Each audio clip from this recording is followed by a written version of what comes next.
সময়ের একটু এদিক সেদিক হলে কোনো কাজ আর গুছিয়ে করা যায় না।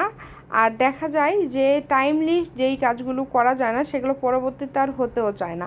আসসালামু আলাইকুম, আরও একটি নতুন ভিডিওতে সবাইকে ওয়েলকাম করছি। আমি জয়পুরহাটের মেয়ে, আশা করছি সবাই ভালো আছেন। আজকে শুক্রবার মানেই তো অনেক অপেক্ষার পরে সপ্তাহের শেষে একটা দিন আসে যেটা আমরা রিল্যাক্স করতে পারি। তবে আমার একদমই রিল্যাক্স হয় না, কারণ শুক্রবার মানে আমার ব্যবসার অনেক কাজ। তো আজকে ঘুম থেকে উঠে ব্যবসার কাজগুলো করে নিলাম। আর আমি আর সারফাজের বাবা যেহেতু দুইজনেই ওজন কমানোর চেষ্টা করছি, তাই আজকে দুপুরে আমাদের দুইজনের জন্য চটফট, যেহেতু ব্যস্ততার মাঝে যতটুকু করতে পেরেছি, আমাদের জন্য একটু সবজি করে নিয়েছি, সাথে চিকেন, একটু হালকা সরিষার তেলে চিকেনটা ভেজে নিয়েছি, আর সাথে একটা ডিম ভাজি করে নিয়েছি। এছাড়া তো ছালাদ আছেই। এটা ছিল আমাদের দুপুরের খাবার। সারা দিন ব্যস্ত ছিলাম এবং সারাদিন ব্যস্ত শেষে সন্ধ্যায় সারফারাজকে নিয়ে বের হয়েছি। সারফারাজকেও অবশ্য এই খাবার দিয়েছি, চিকেন আর ডিম ভাজির সাথে একটু ভাত দিয়েছি। তো আর বেশি কিছু আজকে করতে পারিনি, কারণ আজকে খুবই ব্যস্ত ছিলাম সারাদিন। আর সারফরাজ তো যখন ওর স্কুল চলে তখন শুক্রবারের জন্য অপেক্ষা করে যে সে বাইরে ঘোরাফেরা করবে। তো আমরা চলে আসছি মাটিডালি। একটু লং জার্নি না করলে হয় বলেন তো? একটু লং রিকশায় ঘুরবো, একটু দূরে যাব, এটা তো আসলে ভালো লাগে। তো আমরা চলে আসছি মাটিডালি এসে এখানে আমরা মূলত এই চিকেনটা আসলে ট্রাই করছিলাম যে এখানকার চিকেনটা আসলে কেমন, খুব কম পরিমাণে নিয়ে। এবং আমরা এখানে যে জন্য দাঁড়িয়েছি যে এখানে এই ডিম ভাজিটা যখন এইদিকে আসা হয় তখন খাওয়া হয়। তো আমরা যেহেতু যাব হচ্ছে টিএমএসএস, তো সেই জায়গা থেকে আমরা এখানে এটা খাওয়ার জন্যই দাঁড়ালাম। তারপরে আমরা যেটা করলাম, ওটার সাথে ওই মুরগিটাও ট্রাই করলাম। তো অনেক ভালো ছিল টেস্টটা, আমার কাছে বেশ ভালোই লেগেছে। আর এই ডিম ভাজিটা তো যেহেতু রুটি দিয়ে সরিষার তেলে ডিমটা ভেজে দেয়, এটা আসলে অনেক মজাই লাগে খেতে।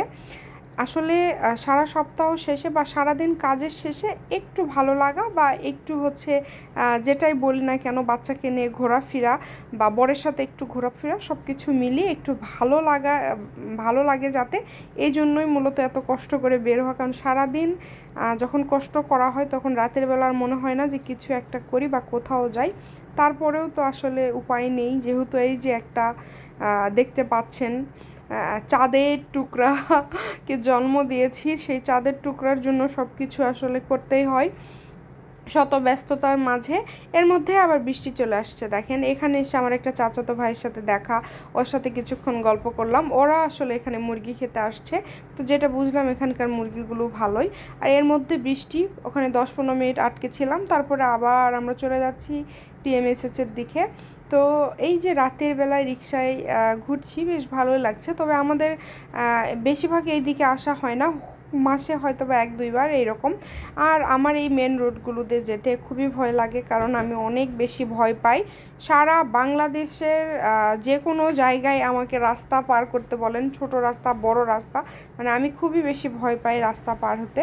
তো আমরা টিএমএসএসে আসলাম। আর এখানে হলো আসার অভ্যাসটা কখন থেকে হলো, যখন আব্বু এখানে ভর্তি ছিল তখন দেখলাম যে এখানে বেশ সুন্দর চা পাওয়া যায়। সন্ধ্যার পর থেকে এখানে আড্ডা দেওয়ার মতো খুব সুন্দর জায়গা আছে, এবং এই যে সিঙ্গারা বলেন বা যে কোনো খাবার দাবার পাওয়া যায়। তো একটু আড্ডা দেওয়ার মতো খুব সুন্দর একটা জায়গা, একটু দূরে শহর থেকে, বেশ এসে আড্ডা দিতে ভালোই লাগে। আর এই সিঙ্গারাটা এবার এখানে প্রথম খেলাম, আমার কাছে বেশ ভালোই লেগেছে। দেন আমরা শুধু চা খাওয়ার উদ্দেশ্যে এখানে আসছি, ওই যে লাইট জ্বলছে ওখানে আমরা চা খেতে যাব। তো এখানে আবার এই পাশে দেখি নতুন করে এই সিঙ্গারা ভাজা পোড়া, এখানেও চা, এই জায়গাটা নতুনভাবে হয়েছে। তো এখানে আজকে একটু সিঙ্গারা ট্রাই করলাম। তো ওখানে একটা আপু ছিল, উনি বলতেছিল যে আমাদের সিঙ্গারাগুলো অনেক টেস্ট, এবং আমাদের এখানে সকালবেলা ল্যাটকা খিচুড়ি পাওয়া যায়, সেটাও খুব টেস্ট। তো আমরা মূলত যেহেতু চা খেতে আসছি এই দোকানে, তাই আমরা ওখানে আর চা খেলাম না, আর আমরা চলে আসছি এই পাশে চা খেতে। এখানে আবার চা রুটি সবই অনেক বেশি ভালো লাগে।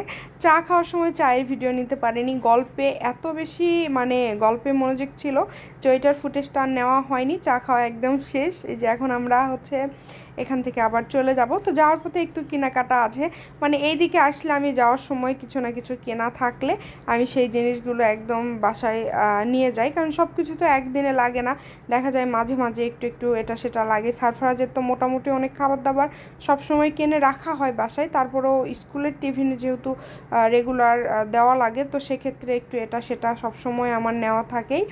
তো সারফারাজও চা আসলে সারা সপ্তাহ খায় না, ও এই সপ্তাহের শেষে এই শুক্রবার দিনে এসে হয়তো আমাদের সাথে একটু চা খায়। তো যাই হোক, এখন যেহেতু আমরা ওজন কমানোর চেষ্টা করছি, তো দেখা যাক কী হয়। আসলে অনেক বেশি কষ্ট এবং পরিশ্রম, তার মধ্যে আবার এরকম ওজন কমানোর চেষ্টা, সব কিছু মিলে আরও বেশি মনে হয় কষ্ট যাচ্ছে।